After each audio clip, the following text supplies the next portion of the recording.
Ya sini. Bani Adam.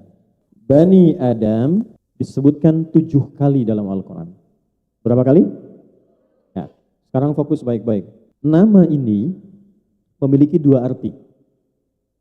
Satu, menunjuk pada asal-usul keturunan manusia yang sumbernya dari Nabi Adam dan Sayyidah Hawa. Jadi semua ibu ini kita keturunan Nabi. Nabi Adam. Ya, tidak ada manusia hidup di luar keturunan Nabi Adam. Kalau ada di Inggris sana yang memilih keturunannya berasal dari hewan tertentu, silakan saja. Ya, kita tidak ikut. Satu. Nah, makna kedua, perhatikan.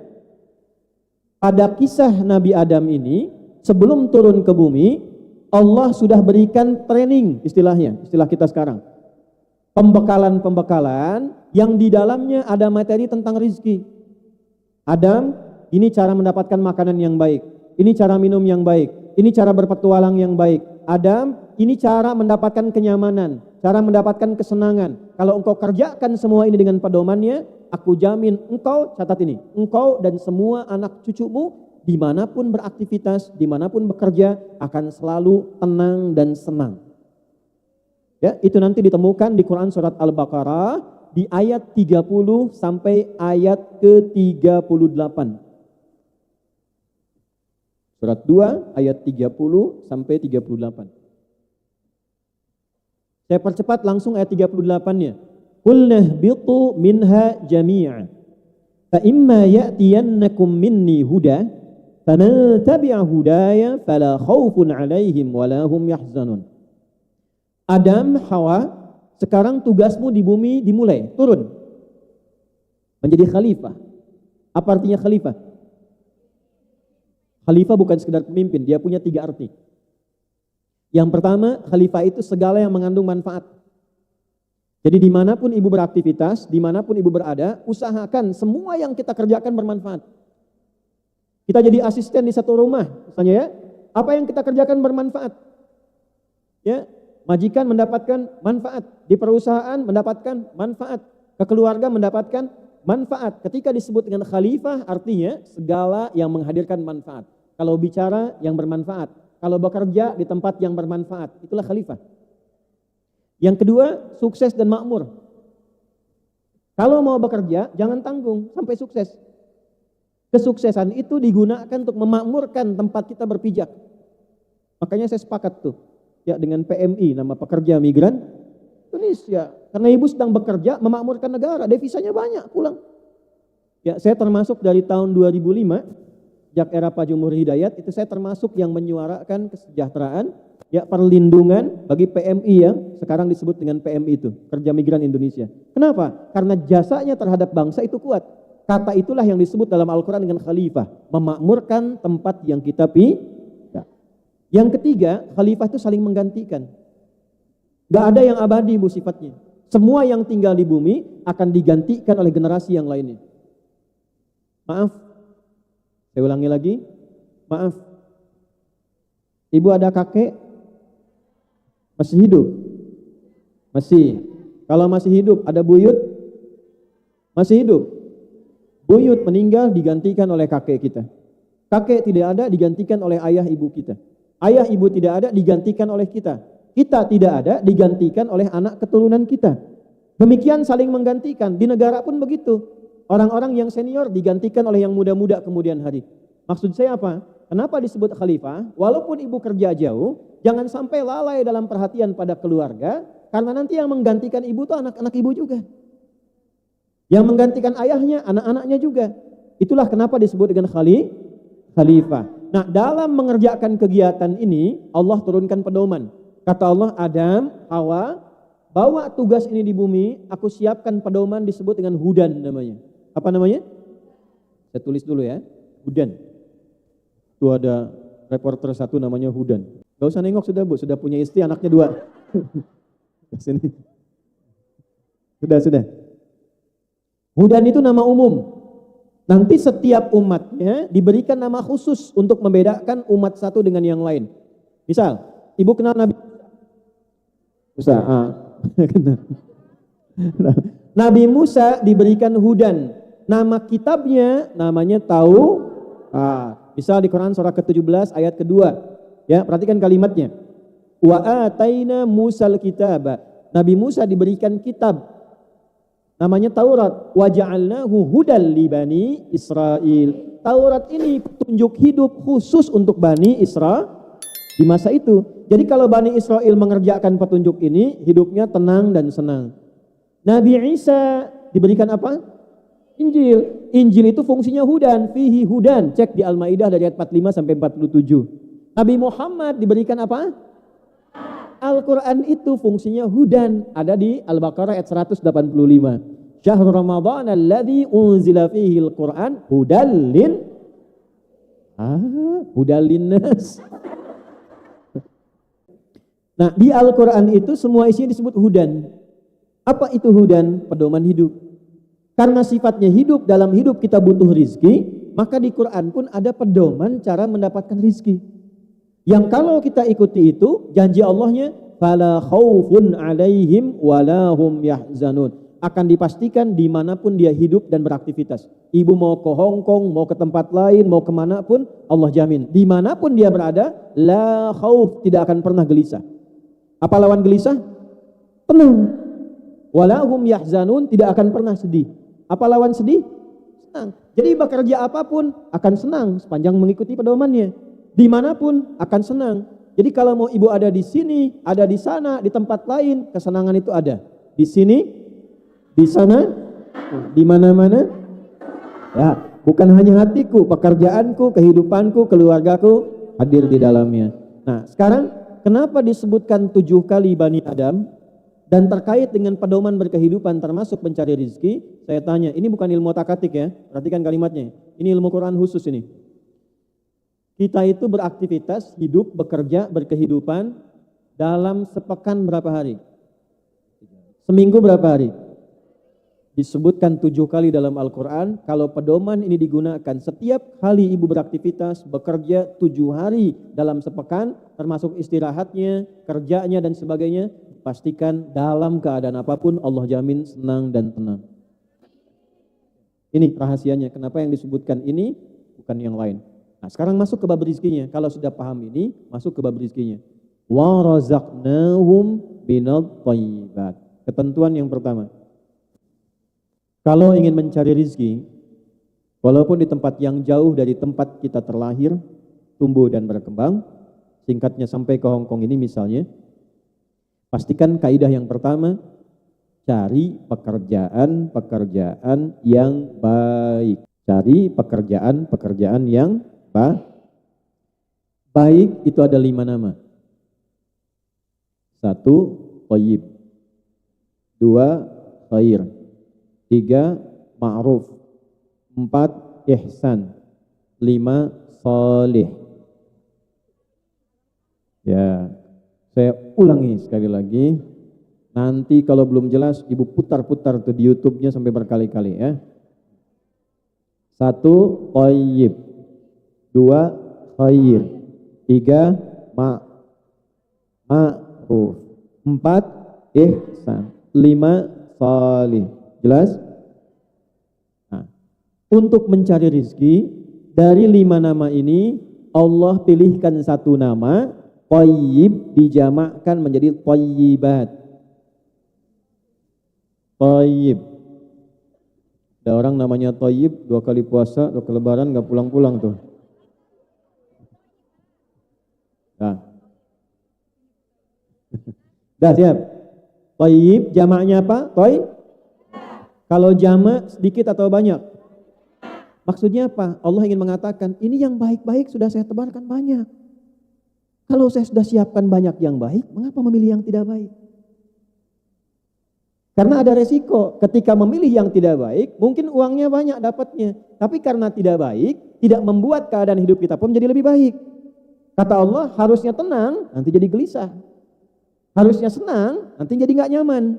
Jadi Allah itu ketika menurunkan hukum, bukan ingin membuat kita sulit, bukan. Supaya hidup kita bahagia. Saking pentingnya bahagia, ibu bikin judul mencari rezeki yang berbahagia. Nah kalau ingin mencari rezeki yang membahagiakan, kata Allah, saya sudah tebarkan yang baik-baik. Kalau sudah Allah siapkan yang baik-baik, maka kita tinggal mencari menemukan yang baik itu sesuai dengan yang Allah ingin. Nah, jelas sampai sini? Nah, sekarang ya, jadi yakinkan dulu pada hati kita bahwa ketika kita jadi orang baik, diciptakan orang mulia, rizkinya pun harus Kalau mencari dengan cara yang tidak baik, itu pasti membuat gelisah. Bagaimana mengetahui yang baik itu? Ada dua caranya. Satu, thayyib itu bisa dengan caranya. Yang kedua bisa bentuknya atau jenis pekerjaannya.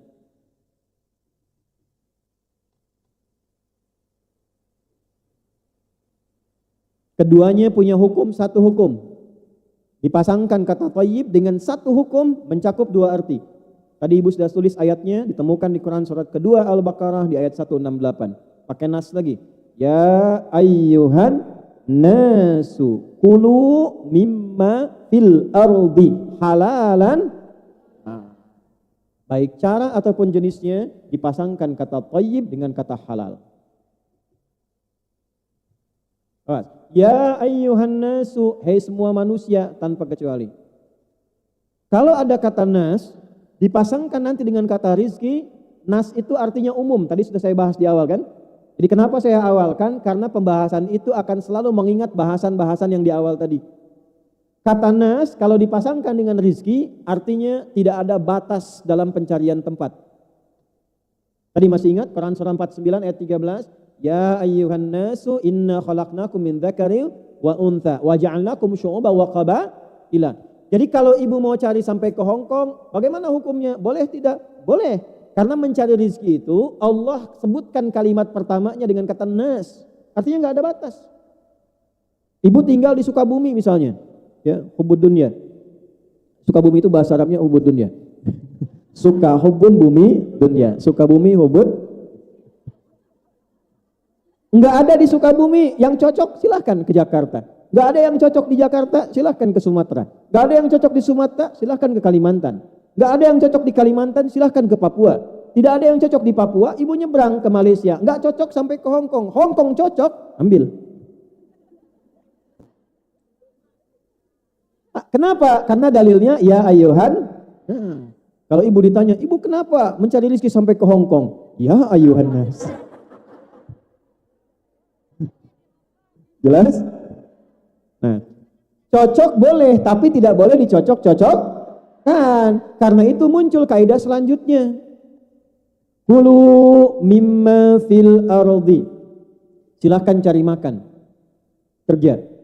Kenapa disebutkan cari makan? Karena umumnya orang kalau ditanya mau kemana dalam bekerja, jawabannya biasanya mencari sesuap nasi, kan? Walaupun yang dimakan satu rice cooker. Ya ayyuhan nasu kulu mimma fil, carilah di bagian bumi yang bisa kamu jangkau. Di sini nggak ada yang cocok, ya. Bukan karena tidak berbakat, tapi tempatnya tidak sesuai. Jadi kalau ibu banyak ditolak di berbagai tempat, bukan karena ibu tidak unggul, bukan karena keistimewaan ibu tidak cocok berada di tempat itu. Cari tempat lain.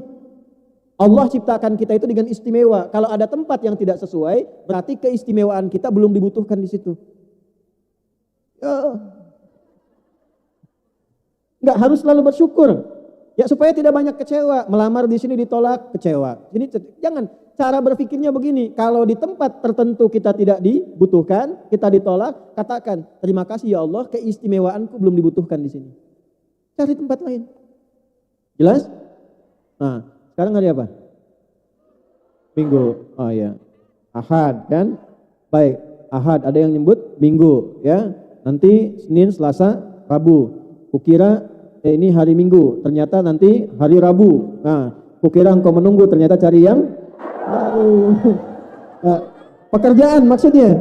Pekerjaan sampai ke liang lahat. Kalau Anda menunggu pekerjaan yang tidak cocok, selalu cari yang baru sampai ke liang lahat. Itu maksudnya. Nah, sini. Jadi kalau nanti ada yang tanya Ustadz, ibu kenapa sampai ke Hong Kong? Ibu jawab, ya ayyuhan kulu mimma fil ardi. Baik, belum selesai. Halalan. Kalau ingin dapat yang thayyib tadi, yang sudah Allah tebarkan, kaidah yang pertama, temukan yang thayyib itu prinsipnya dengan yang Untuk menemukan halal ini didapatkan dengan dua hal. Satu, lihat cara mencarinya. Apa lawan halal? Jangan sampai mencari rezeki dengan cara yang sepanjang yang haram dihindari, pasti dapatnya thayyib. Mencuri halal tidak. Berarti harta yang dihasilkan dari pencurian sifatnya tidak thayyib. Pasti gelisah. Kalau thayyib pasti senang, pasti tenang. Makanya tidak ada pencuri yang tenang. Gelisah. Nah, koruptor juga nggak tenang, Bu. Jangan dikira koruptor itu tenang. Makanya ketika mau korupsi sembunyi-sembunyi. Nggak ada yang terang-terangan. Ya, oh itu kijangnya sudah akan sampai, tolong dijemput ya. Kijang tuh, padahal uang korupsi. Ya, nggak mau ketahuan. Makanya kalau sudah berbuat kejahatan yang besar, pasti melakukan yang kecil-kecil. Untuk menutupi kejahatan yang besar, minimal yang kecil-kecil. Mulai dari bohong, nanti muncul nyogok. Artinya apa? Hidupnya tidak Ibu jauh-jauh sampai ke Hong Kong. Kalau untuk cari yang haram, untuk apa? Jelas? Jadi saya tidak ingin dengar lagi ada kasus di Hong Kong pencurian misalnya. Ya? Penjamretan. Tidak jadi taati aturan dengan cara yang benar. Baik, nih poin 1. Cara itu ada 2. Cara yang dibenarkan oleh hukum positif pemerintah setempat, cara yang dibenarkan oleh agama, dan biasanya agama tidak mungkin bertentangan dengan hukum positif kecuali pada hal-hal yang memang spesifik menguji iman. Ya, misal menurut agama jual makanan boleh nggak? Boleh. Tapi ada makanan-makanan yang dinilai oleh agama membahayakan, baik untuk iman ataupun untuk kesehatan. Misal minuman keras dari minuman. Ya, minuman keras itu merusak pada pikiran. Karena merusak kepada akal, agama Islam melarang. Kenapa? Supaya fungsi akalnya tetap sehat. Kalau akal terganggu, berpikirnya tidak baik, hidupnya terganggu juga. Itulah sebabnya kenapa diharamkan minuman keras, supaya fisiknya sehat, akalnya sehat, hidupnya benar. Kalau itu dikonsumsi, ibu mau kerja dimanapun, tiba-tiba mengkonsumsi itu, pekerjaan akan terganggu. Minimal kalau akalnya rusak, bicaranya tidak teratur. Kalau bicara sudah tidak teratur, siapa yang bisa menggunakan jasa ibu dalam kehidupan? Tidak ada. Nah, oleh karena itu, yang pertama dipastikan, kalaupun secara hukum pemerintahan misalnya boleh, tidak dilarang, tapi kalau hukum agama mengatakan tidak dibenarkan, maka coba cari peluang lain, kesempatan lain yang kira-kira bisa menggunakan cara pencarian rezeki yang lebih baik. Maksudnya apa? Walaupun uangnya banyak, tapi didapatkan dengan cara yang tidak baik, itu tidak akan membahagiakan. Ujungnya jadi penyakit nantinya. Ya, jelas sampai sini? Ya, pilih mana? Gaji 100 juta haram atau 10 juta halal?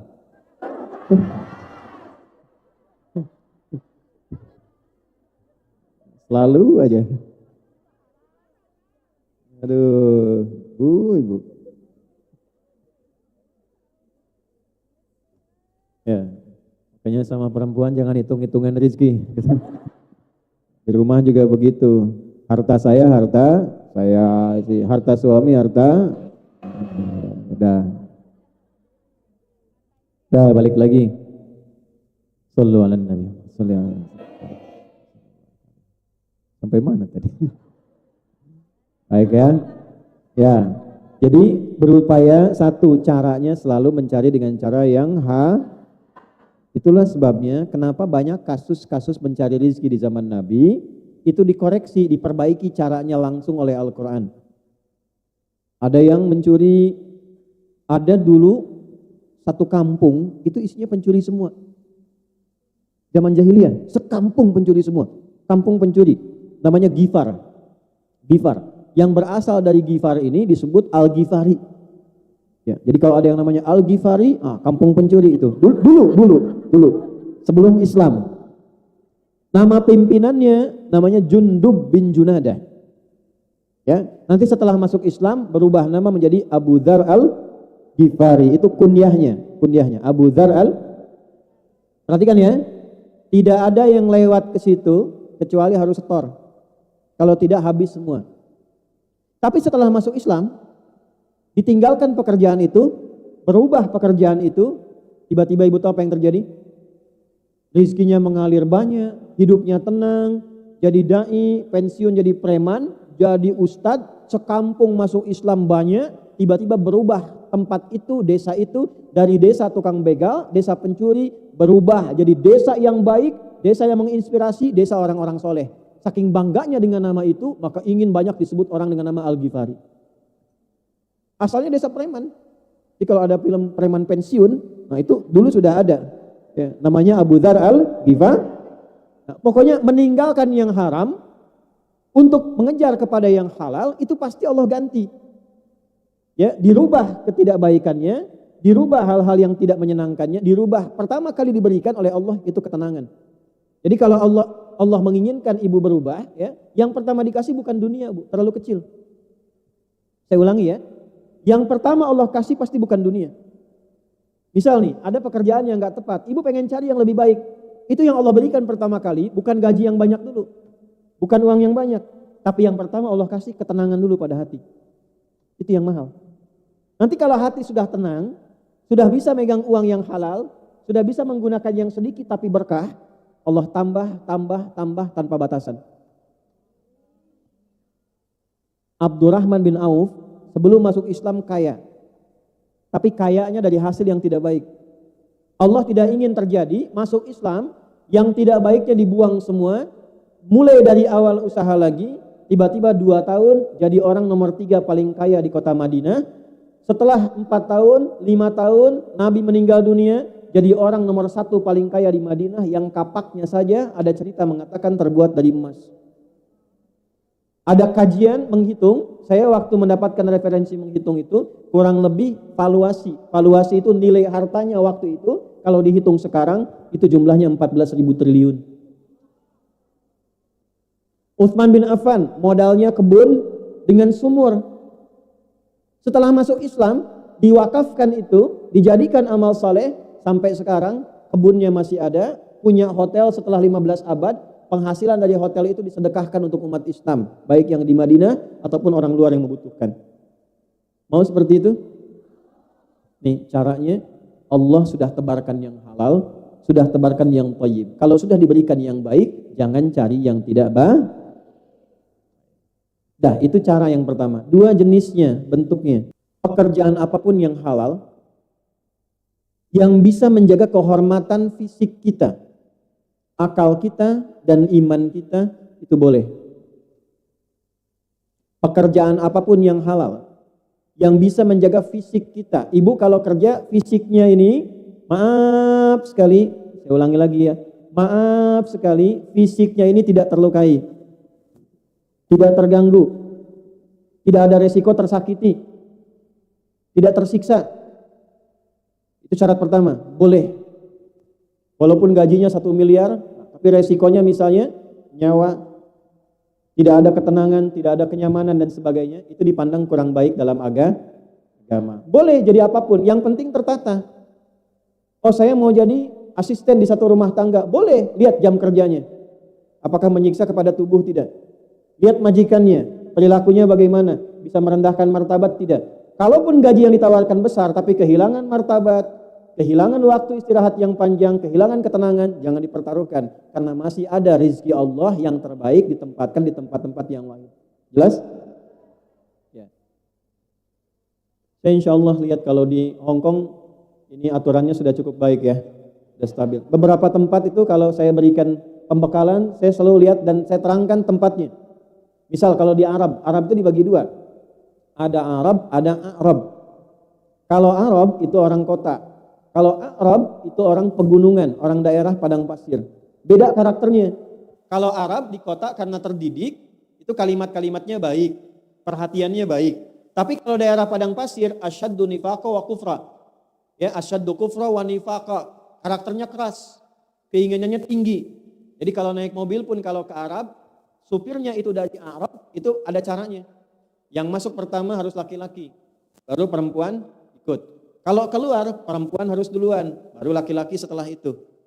Dan seterusnya, karena karakternya berbeda. Nah, di tempat manapun, mau di kantor, mau di pabrik, mau di rumah, dipastikan diupayakan satu pekerjaan yang menyelamatkan terhadap tubuh seutuhnya. Jelas? Dua, akal.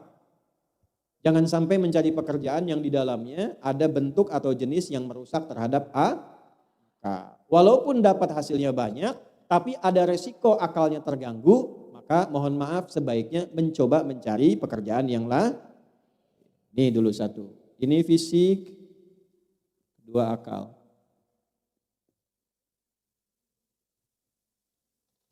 Kerja di tempat minuman tapi harus ikut nyobain dulu misalnya. Nah, itu kan. Tempat-tempat tertentu. Tiga, iman. Apa?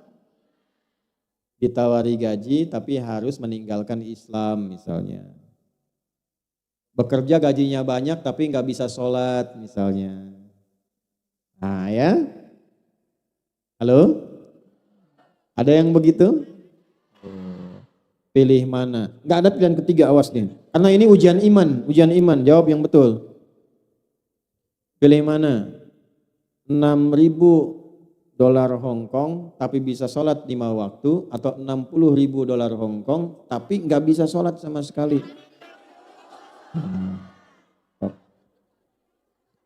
Kalau 60.000 milih itu nggak sholat, wah saya langsung selesai. Nggak ada yang bayar juga ya. Sudah lihat sini. Kenapa saya sampaikan ini? Karena akan ada tiba satu masa, satu waktu, orang sudah silau dengan dunia, tak peduli dengan iman. Itu bahaya. Di satu tempat di Indonesia itu pernah ada pengaduan, hanya untuk kerja jaga toko, dapatnya tidak seberapa, tapi dilarang menunaikan sholat. Ingat ya Bu ya, dunia tidak satu saat akan nanti yang dibawa pulang itu bukan bekal yang sekarang didapatkan di dunia, karena alamnya beda. Saya tanya sama ibu nih, di dunia saja hukum sudah beda. Di Hong Kong sama nggak hukum yang di Indonesia? Mata uangnya sama nggak? Beda. Nah beda tempat saja di dunia sudah beda hukum. Terus ibu mau pulang ke akhirat mau hukumnya sama? Nggak mungkin. Hukum akhirat beda. Ke alam kubur saja sudah beda. Ibu di dunia pakai pakaian begini. Kadang seragaman, kadang dilihat yang bagus dan sebagainya. Tapi begitu masuk ke alam kubur, beda alam, pindah dunianya, tidak berbeda, tidak sama lagi, maka yang dikenakan pun tidak akan sama. Pakaiannya apakah begini? Tidak. Apakah handphone yang kita cari, gaji pertama saya buat handphone ini, nanti masuk ke alam kubur dibawa nggak? Tidak.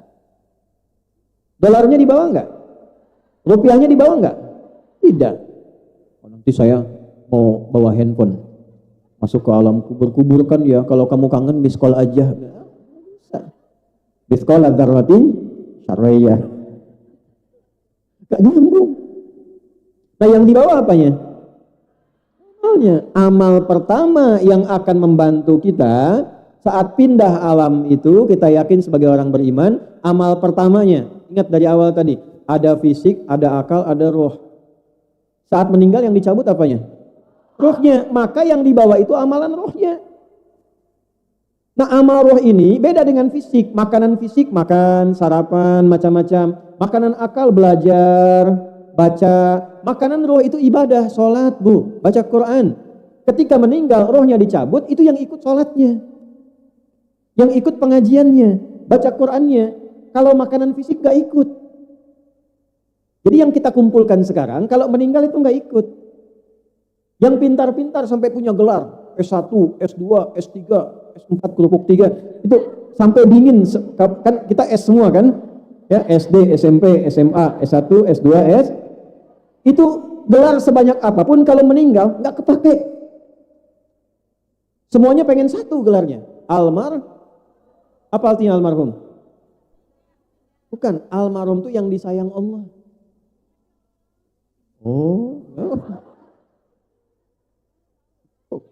Almarhum itu yang disayang, dari kata rahimah, almarhum yang disayang Allah. Ini nggak kenal Allah pengen disayang, nggak pernah sholat pengen disayang. Kenal Allah enggak, sholat enggak, baca Quran juga enggak, meninggal pengen disayang. Gimana? Ibu mungkin nggak sayang suami orang? Tidak, karena ibu nggak kenal. Ya.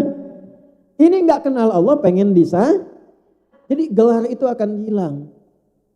Ini pakaian yang dibawa tidak akan dikenakan.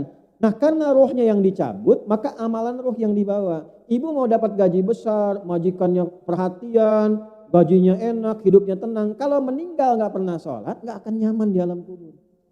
Ini saya kasih tahu sebelum masuk. Sebab kalau udah masuk gak bisa keluar. Allah yang maha tahu menginfokan banyak orang di dalam pengen keluar. Karena banyak saat di luar itu mengerjakan amalan tidak siap untuk masuk. Mereka mengatakan, fa asaddaqa wa akum minas sholihin. Ya Allah sebentar aja. Sebentar, kalau diberikan 1 detik pun saya istighfar. Kalau diberikan 1 menit saya sholat. Kalau diberikan 10 menit saya ngaji, ya Allah. Itu mereka mengatakan, sebentar aja. Laula akhartani ila ajalin qarib. Ya Allah sebentar, kasih diskon sedikit aja. Kalau bisa saya keluar, saya istighfar. Nah kita mumpung masih di luar, belum kalau sudah masuk tidak bisa keluar. Nah pertanyaannya sebelum masuk bekal apa yang dibawa masuk? Karena setiap pindah tempat mesti ada bekal. Ibu mungkin gak datang ke Hong Kong kalau gak bawa bekal. Tidak, kan gak bisa jalan kaki ke sini. Dari Sumenep ke sini jalan, nggak mungkin, pakai pesawat dulu, ke Cengkareng dulu, ya dari Cimahi gitu juga, dari Kudus gitu juga, dari Kalimantan pakai pesawat dulu, mesti ada bekal, nabung dulu, betul? Sekarang mau masuk kubur, nggak ada bekal, susah masuk, gimana? Man robbuka, kata malaikat, duka dabi mata terang ya, dipukul, dipalu tuh. Dikasih hidup 70 tahun gak kenal Allah. Ada anak 3 tahun sudah bisa menyebut Allah. Allah, ya Allah, ya Allah. 3 tahun mau disuntik, astagfirullah katanya tuh. Ada orang 30 tahun dikasih hidup gak bisa nyebut nama Allah. Ibu jauh-jauh ke Hong Kong, kalau sudah dikirim sampai ke Hong Kong belum kenal Allah, kemana lagi mesti dikirim?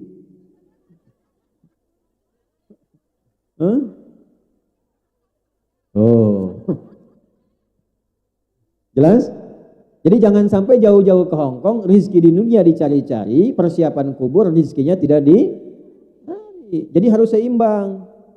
Betul, kerja yang bagus, gaji bagus, tapi pekerjaan akhirat pun harus dikerjakan untuk bekal pulang. Maka yang pertama yang harus kita kaji, pencarian rizki itu, carilah rizki yang membuat kita abadi dalam hidup. Dunia sementara, akhirat Nah, jadi kalau orang cerdas, dia akan mencari bekal untuk hidup selamanya. Kalau di dunia, maaf ya, kaya sementara, kalau meninggal hilang kayanya. Kalaupun cukup, orang sebut miskin sementara, kalau meninggal bekal akhiratnya banyak, kaya akhiratnya. Jadi bekal yang pertama, 1, untuk mencari rizki yang halal tadi, maka dibagilah kepada 2 bagian, cara dan bentuk. Caranya harus halal, bentuknya harus biasanya suka lupa. Kalau sudah lupa suka nggak ingat. Ya, ini mohon maaf nih. Mohon maaf. Yang kita butuhkan untuk tubuh, untuk akal, untuk roh. Biasanya banyak orang mencari rezeki untuk tubuhnya saja. Untuk rohnya tidak dilakukan. Ini yang membuat gelisah dalam hidup. Maka pengajian ini berfungsi mengingatkan lagi.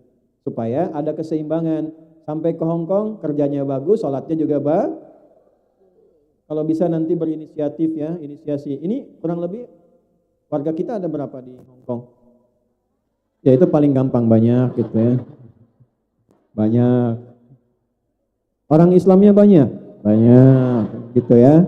Nah, minimal punya cita-cita nanti misalnya ke depan pengen punya masjid ya, insyaallah yang dibuat insyaallah atau ditetapkan diinisiasi oleh orang-orang Islam yang ada di sini dari Indonesia. Nanti kalau sudah jadi berbagi dengan yang lain-lain. Alhamdulillah. Siap? Diniatkan dari sekarang. Diniatkan supaya kalau niat itu dicatat amalannya. Ya, jelas? Nah, sekarang kita masuk ke bagian yang kedua, amalan-amalan yang memudahkan mendapat rezeki sekaligus membahagiakan dalam mendapatinya. Yuk kita catat amalnya satu-satu ya. Masih ada waktu?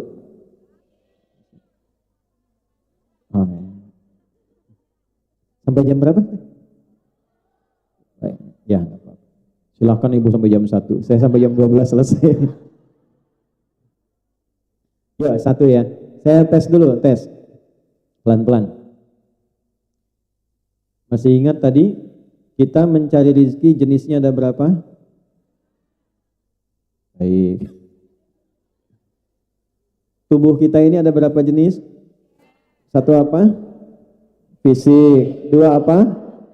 3 apa? Tuh. Nah, jadi mencari rezeki pun harus memenuhi kebutuhan 3 bagian diri kita ini. Fisiknya, akalnya, atau apa? Rohnya. Sekarang kita mulai dari rezeki untuk roh dulu. Ini materinya agak dalam. Sebab kalau rohnya tidak baik, fisiknya tidak akan baik. Saya ulangi ya. Kalau rohnya sakit, fisiknya ikut sakit. Dan obatnya nggak akan ditemukan di rumah sakit. Iri, dengki, ria, itu penyakit hati. Kalau sakit hati, iri hati. Tidak ada iri mata. Iritasi. Dengki hidung misalnya, nggak ada. Ibu cari itu rumah sakit secanggih-canggihnya di Hong Kong, klinik. Saya pusing gitu. Apa gejala yang dirasakan? Kalau majikan saya beli tas baru, saya pusing.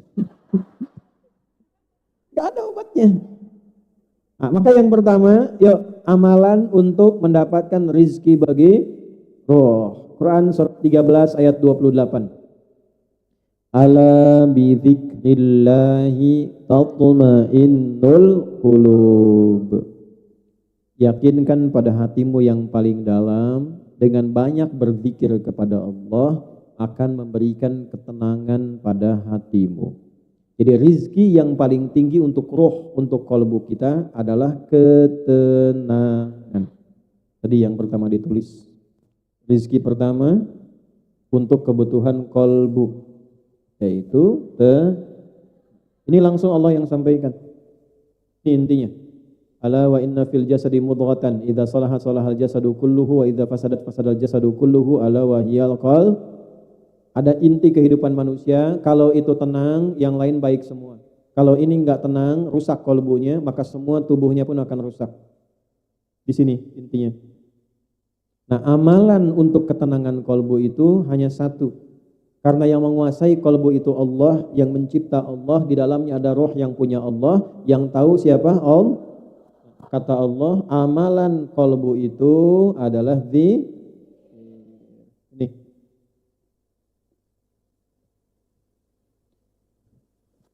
Jadi orang yang sering berzikir, orang yang senang berzikir, sesungguhnya dia mendapatkan rizki langsung dari Allah untuk ketenangan jiwa. Baik, pelan-pelan. Jadi kalau ibu sedang gelisah, bekerja sedang ada masalah, hati tidak tenang, obatnya sudah ada ini rizkinya. Bukan bikin status.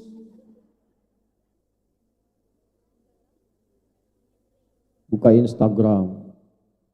Gak nyangka ya. Nah, itu sedang nyangka. Orang yang bilang gak nyangka sedang gak seperti dia. Macam-macam. Jadi sekarang sudah tahu kalau sedang gelisah, sedang gak enak, sedang ada masalah, apapun pekerjaannya, sedang bikin gak tenang, alihkan kemana? Ke Sekarang apa saja bentuk zikir itu? Ya, sekarang kita rinci. Ya, kalau sudah tahu, sudah selesai pengajian. Jenis-jenis zikir. 1. Pelan-pelan. Saya berikan beberapa kalimat ya, beberapa amalan.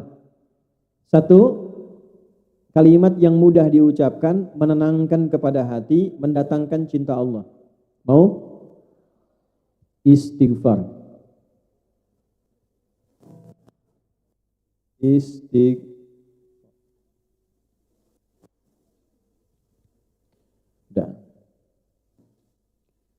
Waktunya ada 3. 1, ada istighfar yang kalau dikerjakan, ibu lakukan di waktu itu mudah mempercepat ya, terkabulnya doa dan mendatangkan rezeki dari Allah. Waktunya sesaat sebelum masuk waktu subuh. Kalau bisa, ibu lakukan dulu tahajud sebelumnya, walaupun 2 rakaat. Kalau mau tahajud, masih ingin baru memulai, sebelumnya belum pernah tahajud, jangan banyak-banyak dulu. Nabi juga kasih rumus, sholatul laili matna matna. Sholat malam itu kalau ingin bangun malam, ingin tahajud, misal, jangan dipaksa banyak dulu. Kata Nabi, matna matna, mulai 2 rakaat dulu. Itu pun pilih surat yang paling mudah kita hafalkan. Boleh. Jangan maksa, wah 2 rakaat, satunya Al-Baqarah, keduanya Ali Imran misalnya. Ya. Itu pun Alif Lam Mim juga, cuman sekali langsung ruku. Enggak, ini betul. Dalilnya Al-Muzammil ayat ke-20, faqra'u ma tayassara minal Quran. Silahkan tahajud, baca yang paling mudah, yang paling ringan. Misal, karena ini lagi musim dingin misalnya di Hong Kong, cool, ya. Baca 3 kul. Rakaat pertama qul a'udzu birabbil falaq. Rakaat kedua qul a'udzu birabbin. Nah, nanti witir qul huwallahu ahad. Enggak apa-apa. Enggak nyaman dulu aja, yang penting nyaman. Nanti kalau sudah merasa bosan dengan 2 rakaat, tambah lagi 2 rakaat. 2 rakaat lagi misalnya ad-duha dengan al-insyirah. Enggak apa-apa, sampai merasa nyaman dulu. Jangan dipaksakan langsung 11, langsung 23. Nanti begitu capek besoknya enggak mau lagi. Betul. Nabi juga bacanya yang ringan-ringan. Nabi itu kalau tahajud yang ringan. Tapi ringan versi Nabi beda dengan ringan versi Nabi itu paling ringan rakaat pertama 100 ayat. Al-Baqarah. Ya pernah ada yang mau ikut di belakang beliau, beberapa sahabat. Ya pernah ikut tuh di belakang beliau. Ternyata rakaat pertamanya begitu 100 ayat Al-Baqarah, ditunggu mau ruku nyambung sampai selesai. Betul, dikira mau ruku nyambung Ali Imran. Dikira mau ruku nyambung An-Nisa. Begitu selesai 5 juz 4 halaman kurang lebih, rakaat pertama 5 juz 4 halaman kurang lebih, ruku. Rakaat pertama. Besoknya enggak ada lagi yang ikut. Nah, maka mulai dengan apa? Tahajud dulu. Nah, tahajud pun kalau bisa jangan terlalu awal. Kalau baru mau memulai ya, belum terbiasa, dekatkan ke subuh. Misal subuh jam berapa tadi? Sudah nggak usah musyawarah, sudah ya. Terjadi perbedaan pendapat di sini tentang waktu sholat subuh. Karena ini bukan berasal dari daerah yang sama mungkin kan. Nah, intinya ya 5:30 kurang lah gitu ya. Ya iqamatnya kan di sini 6:20 kalau di sini. Ya kita ambil misalnya 5:30. Ibu bangun misalnya jam 5 kurang seperempat. Sudah siap-siap, bersih-bersih, rapi-rapi, jam 5 sholat. 2 rakaat sampai witir. Sampai 5:15, 15 menit sebelum subuh, itu namanya waktu sahar. Saharun. Amalan yang dikerjakan saat sahar namanya sahur. Sebentar, jangan komentar dulu. Ibu like aja, jangan komen. Lihat sini, amalan yang dikerjakan di waktu sahar namanya apa? Kenapa ada makan sahur? Maksudnya kalau makan besok mau puasa, jangan terlalu awal. Dekatkan ke subuh. Dekat, supaya apa? Kalau makannya dekat subuh, energinya makin banyak, makin kuat menjalani puasa. Satu. Yang kedua, dekat ke subuh, jadi nggak tiduran dulu. Bisa istirahat sebentar, nggak terlampau ngantuk, langsung bisa sholat. Jelas? Nah ini misalnya subuh 5:30, sahur jam 2. Udah nahan lapar tuh jam 3, 4, 5, 6. Belum subuh sudah 4 jam, udah lapar. Makanya ada orang baru mau puasa, udah lihat buka. Betul nggak? Balik dulu. Nah amalan yang dikerjakan di waktu sahar namanya apa sah? Nah, ada amalan luar biasa istimewa di waktu sahar ini. Amal itu disebut di Quran surah 51 di ayat ke-18. Ayat 22-nya tentang rizki, ayat 18-nya tentang istighfar. Jamak dari kata sahar namanya ashar. Wabil ashari hum yastaghfirun. Dan ada orang-orang yang di waktu sahar ini banyak beristighfar kepada Allah. Nah istighfar di waktu sahar itu, awas nih rahasianya, itu bisa mempercepat datangnya rizki dari Allah. Sudah? Jadi ayat 18-nya tentang istighfar, ayat 22-nya tentang rizki. Jadi kalau bisa, ya malamnya bangun dulu, tadi jam 5 kurang seperempat, jam 5-nya sholat walaupun 2 rakaat. Setelah itu witir, istighfar. Apa kalimat istighfarnya? Bacaannya apa? Bentar. Kalau mau singkat, satu aja. Astaghfirullahaladzim. Astaghfirullahaladzim. Astaghfirullahaladzim. Sudah? Kalau ingin istighfarnya itu sekaligus menggugurkan dosa, diampuni dosa-dosa yang sebelumnya pernah dikerjakan. Ini ada ijazahnya langsung dari Nabi nih.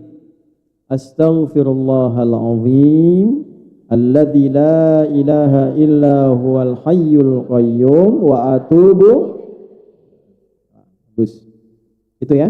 Kalau bisa astaghfirullahaladzim alladzi la ilaha illa huwal hayyul qayyum wa atubu ilaihi. Jelas? Baca itu sampai datang waktu di alarm aja. Kasih alarmnya adzan misalnya, karena kan jarang terdengar sampai ke rumah kan. Baik. Nggak ada adzan kan? Dan ibu nggak harus adzan sendiri.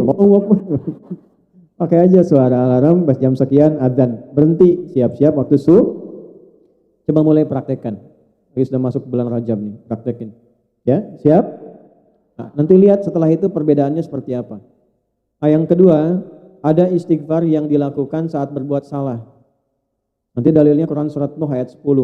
Faqultu astaghfiru rabbakum innahu kana ghaffara. Tuh lihat setelah itu, yursilis samaa 'alaikum bidrara wa yumdidkum, melipat gandakan harta.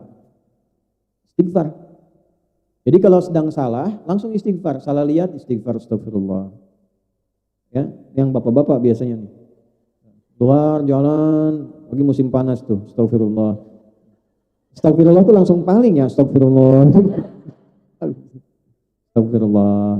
Nah itu dibalas oleh Allah, diperintahkan malaikat catat ganti dengan rizki.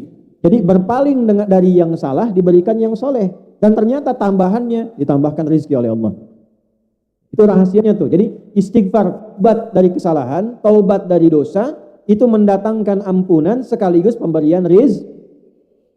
Nah, satu istighfar menjelang dua istighfar saat berbuat tiga istighfar dalam setiap kesempatan. Tidak dibatasi waktu. Misal nunggu ustadz kajian banyak istighfar, astagfirullah, astagfirullah, astagfirullah. Di jalan perjalanan istighfar, astagfirullah, astagfirullah, astagfirullah. Yang ketiga ini yang paling dahsyat. Kalau sudah terbiasa pada yang ketiga, maka datanglah cinta Allah. Itu Bu, kalau Allah sudah cinta, belum minta sudah dikasih. Ibu kalau ada anak yang sangat dicintai, dikasih apa aja kan? Belum minta sudah diberi kan? Itu kalau ada hamba Allah rajin istighfar, tanpa batas, tanpa waktu, jangankan meminta, sebelum minta yang dia butuhkan Allah kirimkan. Jadi ada, sekaligus saya tutup sebentar, ada satu orang pembuat roti, dia rajin istighfar, bikin roti istighfar, bikin adonan istighfar, istighfar terus kan. Tiba-tiba ada seorang ulama besar sekali, namanya Imam Ahmad bin Hanbal. Ada yang menyebut Imam Hasan al-Basri, tapi semua orang sepakat ulama, hanya beda tentang siapa namanya. Intinya ulama besar ini tiba-tiba datang ke daerahnya, pengen datang aja, karena capek, lelah, singgah di masjid Bu. Begitu tiduran, ya di situ viral, ulama besar viral, tapi nggak pernah lihat orangnya. Karena dulu kan nggak ada YouTube, nggak ada Facebook, nggak ada Instagram, ya, nggak ada TV. Jadi tahu namanya, tapi tidak pernah lihat orang. Begitu kemudian beliau sedang rebahan di dalam masjid, itu diusir oleh marbotnya. Kamu nggak boleh rebahan di sini. Padahal marbot itu dengar ulama besar, tapi belum telah lihat orang. Dan ulama ini saking tawadunya, nggak bilang, saya ini ulama besar loh, gitu enggak. Keluar, tiduran di luar, di pelataran masjid. Diusir juga, nggak boleh di sini, keluar. Roh, katanya, roh. Ya, roh itu bahasa tertinggi. Kalau orang marah, orang Arab minta pergi, pertama idhab, pergi. Yang kedua barwah itu di luar, keluar sana. Yang ketiga roh itu dari kata roh, pergi dengan roh-rohnya sekalian. Roh, katanya. Ayo Allah roh, pergi. Rohnya pun jangan tinggal, pergi. Itu begitu ulama besar ini keluar jalan, tiba-tiba kelihatanlah di tempat toko yang tukang roti tadi sedang bikin adonan. Nah tukang rotinya lihat lelah kan, dipanggil, Syekh, kayaknya lelah, istirahat di sini saja. Nah begitu sedang istirahat, singkatnya ulama ini melihat si pembuat roti ini sering istighfar. Ulama ini tahu faidahnya tahu, manfaatnya tahu. Tapi ingin membuktikan di lisan pembuat roti ini, bertanya, ya fulan, aku lihat tadi kamu bikin adonan istighfar. Jadi roti istighfar. Saya hanya ingin tanya, apa manfaat istighfar ini untuk kamu? Kata pembuat roti ini kisah nyata.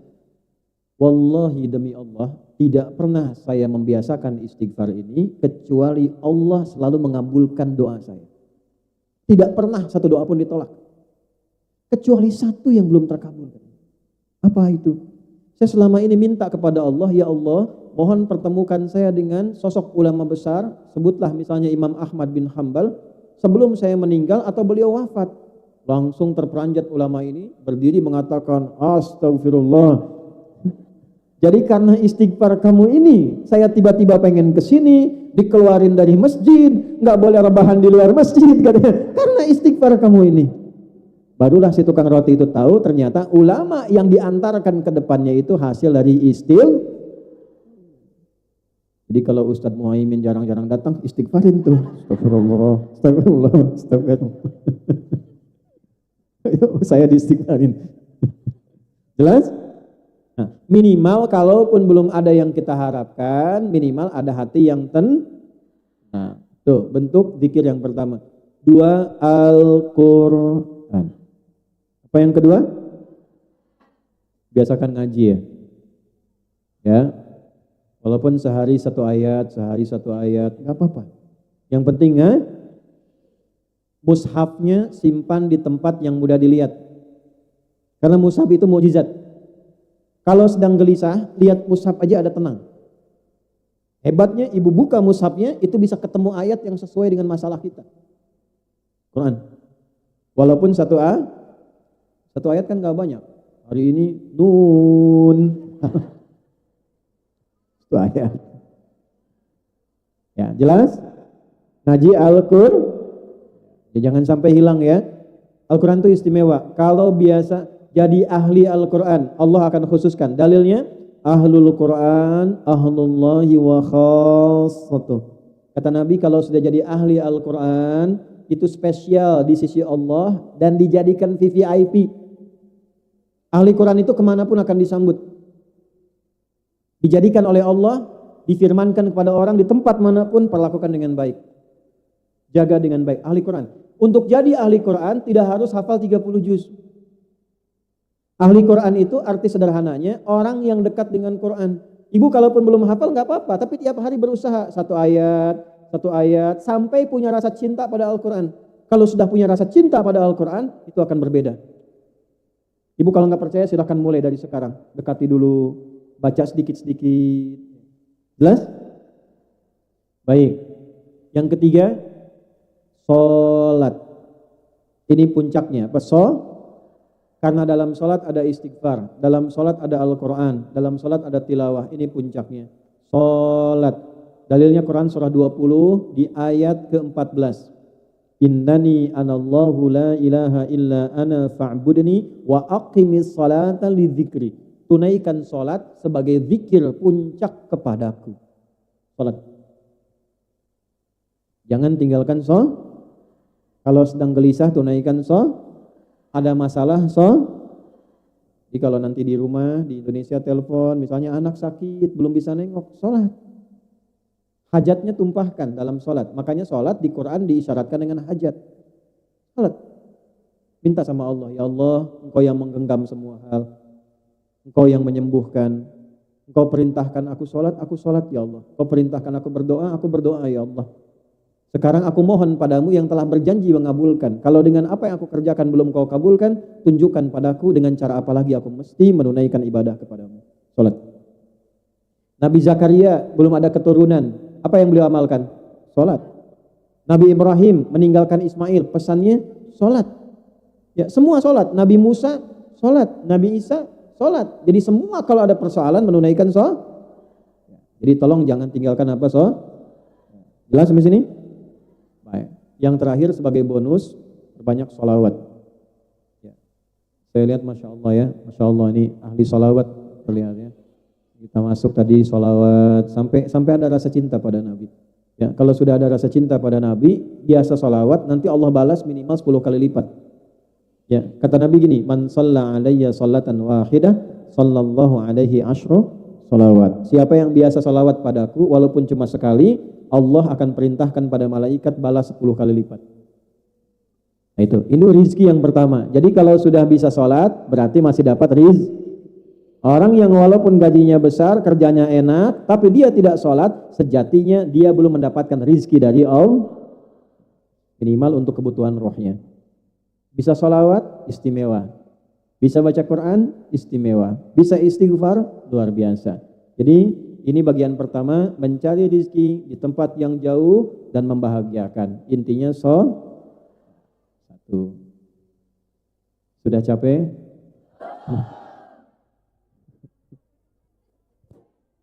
7 menit lagi ya. Duhur jam berapa duhur? Jam 1. Masih ada waktu ya. Maksud saya 7 menit kita jeda dulu, tanya jawab. Ya. Saya tanya, Ibu jawab. Untuk memastikan yang saya sampaikan Ibu paham tidak? Ya. Atau Ibu tanya, ya, jawab. 1, zikir. Utamanya 2.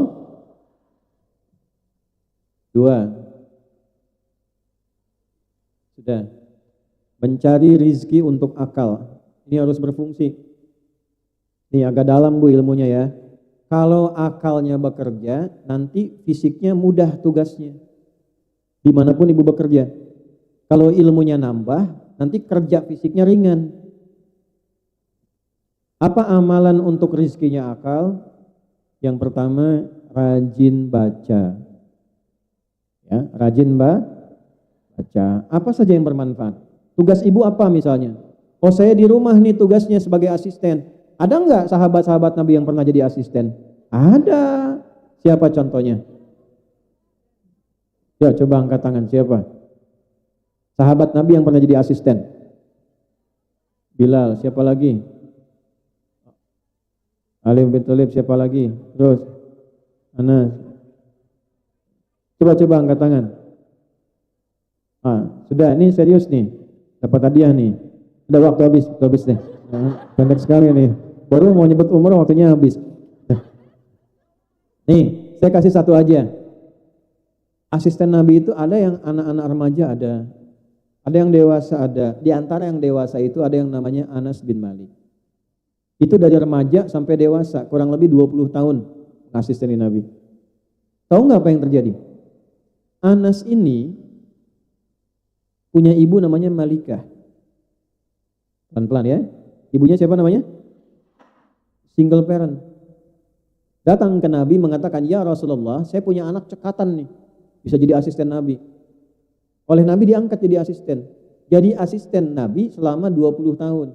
Didoakan oleh Nabi, umurnya panjang, hartanya berlimpah. Sepeninggal Nabi termasuk jadi sahabat yang kaya, orang kaya, umurnya panjang, keturunannya banyak. Anda bayangkan? Kebayang tidak? Tidak, saking dahsyatnya itu. Ya, tugas asisten jadi asisten rumah tangganya Nabi selama 20 tahun, sepeninggal Nabi, dia termasuk jadi orang paling kaya, umurnya panjang lewat 100 tahun, keluarganya sejahtera. Nah, apa yang dikerjakan oleh Anas ini? Beliau menghidupkan akalnya, belajar dari keistimewaan Nabi. Jadi kalau ada ibu yang bertugas misal ya, di rumah tertentu, atau di kantor tertentu, di pabrik tertentu, jangan hanya mengerjakan tiap hari begitu, belajar juga, apa sih profesi dari majikan saya ini? Ya, pelajari kegiatannya, pelajari misalnya ilmunya sedikit-sedikit dengan bertanya, nggak apa-apa, nanya aja. Sambil mengerjakan apa yang dikerjakan, nanya pelan-pelan. Nanti tanpa disadari, setahun itu punya pengetahuan yang meningkat, bakatnya naik. Sudah paham apa yang harus dikerjakan. Nah, kalau akalnya itu meningkat, biasanya pekerjaan fisiknya jadi berkurang. Atau yang kedua, minimal baca. Ya, baca apa aja, baca supaya pengetahuan meningkat. Apa yang dibaca, yang kita butuhkan. Bisa tinggal nih di Hong Kong, baca peraturan-peraturan di Hong Kong, tempat-tempat di Hong Kong dan sebagainya. Jadi kalau misalnya ada nih koleganya majikan dari luar datang, Anda bisa cerita, ini ada tempat bagus di sini begini begini begini. Kalau yang di sini tempatnya begini, aturan di sini begini. Itu ketika pengetahuan kita makin banyak, derajat kita makin meningkat. Ya cukup dengan amin, baca. Yarfa'illahu alladhina amanu minkum walladhina utul ilma. Nah, tambah pengetahuannya, tambah ilmunya. Ibu tinggal misalnya puluhan tahun, belasan tahun, atau bertahun-tahun di Hong Kong, tapi nggak kenal daerah Hong Kong. Kenali dulu, tak kenal maka ta'aruf. Nah, tidak harus selalu sayang. Nah, ibu kenal suami tetangga kan tidak langsung sayang, itu kan nggak boleh. Ta'aruf, kenali, ta'aruf itu kenali, ya, jelas? Di akal itu rizki akal dengan ilmu diraih dengan membaca dan pengalaman. Yang kedua ilmu, tambah belajar. Ya, di masjid ada pengajian, datang belajar, bahas. Jangan tinggi-tinggi bahasnya, fikih sekitar yang dibutuhkan saja. Pekerjaan ibu apa? Kerjasama dengan panitia pengajian, undang ustadz-ustadz menjelaskan yang ibu butuhkan. Jangan bahas tinggi-tinggi. Ini kerja udah jauh-jauh ke sini, pekerjaan bahas tentang kepemimpinan, kejauhan. Misalnya tinggal di minoritas, menjaga waktu sholat, bergaul dengan tetangga yang non-muslim seperti apa yang baik, gitu ya, jelas? 3, masuk pada yang fisik nih. Amalannya apa nih yang ilmu? 1, doanya, saya coba ajarkan doa dari Al-Quran ya, ini ijazahnya, singkat saja.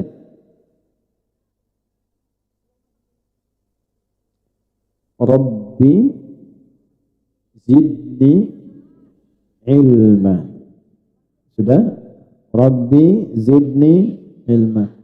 Sampai situ dulu ya. Wa qur rabbi zidni ilma. Itu aja, Rabbi zidni ilman, Rabbi zidni ilman. Kalau mau ngaji, baca itu dulu, Rabbi zidni ilma. Kalau mau tambahkan warzuqni, ya Allah, tambahkan padaku selalu pengetahuan dan berikan kemampuan untuk memahami.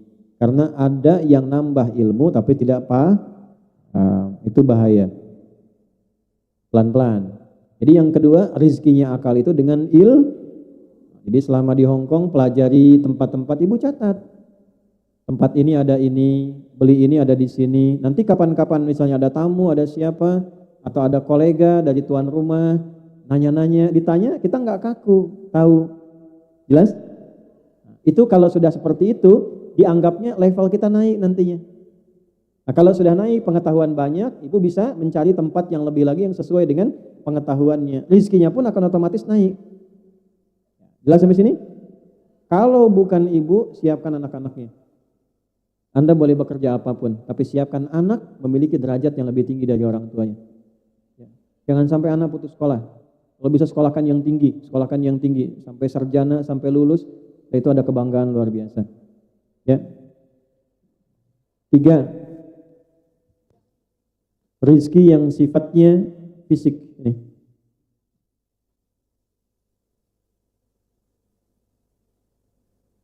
Pelan-pelan. Saya cek dulu untuk memastikan rizkinya roh apa itu? Zikir. Rizkinya akal, ilmu. Tadi sudah ya, amalannya sudah, bacaannya sudah. Rizkinya fisik. Sekarang masuk pada bagian yang ketiga. Segala yang dikonsumsi yang sifatnya halal, yang dimakan, yang diminum, yang dipakai. Segala yang dikonsumsi yang sifatnya yang dimakan, diminum, pakaian, pastikan halal. Bagus, boleh, tapi bagus punya orang, jangan. Baik ya. Makanan enak, boleh. Enak tapi haram tidak boleh. Dan itu semua kebutuhannya. Jadi kalau akal itu ilmu, roh itu zikir, kalau fisik itu segala yang dimakan dan dipakai. Caranya bagaimana? Kembali ke tadi, pastikan semua yang kita kerjakan halalan thayyib, halal dan baik. Halal plus. Nah, disinilah ibu keluarkan nanti dengan pengajian kan biasanya banyak ya pengajiannya. Nah, keluarkan, coba cari bentuk pengajian yang materinya yang diajarkannya mengeluarkan yang ini, yang thayyib yang ada di Hong Kong apa saja. Kalau belum ada, usahakan bikin ada. Misal, ini kan 170.000 kurang lebih. Tadi malam bahkan saya dapat data 185.000 orang Indonesia yang ada di Hong Kong. Kalau misalnya 80% itu Muslim, butuh makan kan? Ya, kenapa nggak diupayakan misalnya bikin kayak kantin untuk orang-orang Indonesia yang Muslim misalnya, cari makanan yang halal. Artinya ada peluang kan? Peluang untuk masak, peluang untuk bikin restoran, peluang untuk macam-macam kebutuhan. Ini kan butuh berpakaian yang bisa digunakan untuk sholat kan? Berarti ada peluang kan? Peluang untuk jual pakaian yang baik, yang syar'i dan sebagainya. Ada perangkat-perangkat yang bisa digunakan. Nah, itu apa yang bisa dilakukan? Kalau tidak dengan komunitas ini, bisa berkomunikasi dengan yang Hong Kongnya siapa? Bekerja sama dan sebagainya. Nah, di luar itu, hal-hal yang umum silahkan cari. Ya, dicek. Makanya tadi saya katakan yang nomor 2 itu, kenali di sini mana saja pekerjaan yang halal, mana saja pekerjaan yang thayyib. Ada yang sifatnya halal tapi belum tentu thayyib. Ada yang thayyib tapi belum tentu maka dicari halalan thayyib. Jelas sampai sini? Ini sudah saya terangkan tadi cara mencarinya. Kalau 3 ini digabungkan, maka hasilnya luar biasa. Ya, bekerjanya halal, thayyib, salatnya iya, zikirnya iya, ngajinya iya, belajarnya iya. Maka disinilah bertemu janji Allah di Quran surah Al-Mujadalah surah 58 di ayat yang ke-11.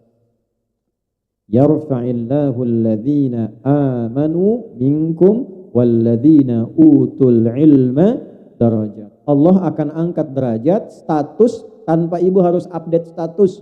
Mau di Facebook, mau di Instagram, mau dimanapun. Allah yang update langsung, diangkat statusnya sepanjang syarat ini terpenuhi. Imannya dijaga, ilmunya bertambah. 2 ini dipakai mencari rezeki, maka kebahagiaan itu tidak harus dikejar, dia akan datang dengan sendirinya. Ya kan? Jadi mulai hari ini Anda bisa buat status bahagia itu sederhana ketika aku kenal Allah. Ya, kan orang banyak bahagia itu sederhana, bisa minum teh di atas gunung Rinjani, ya kan? Naiknya aja susah gitu kan? Bahagia itu sederhana, bisa makan nasi uduk di atas menara Hong Kong, ya kan? Datangnya jauh. Ya, bahagia itu sederhana ketika aku bisa sholat. Bahagia itu sederhana ketika lisanku bisa berzikir. Bahagia itu sederhana ketika pekerjaanku halal dan thayyib. Maka silahkan rasakan bedanya, bedakan rasanya dan pasti terasa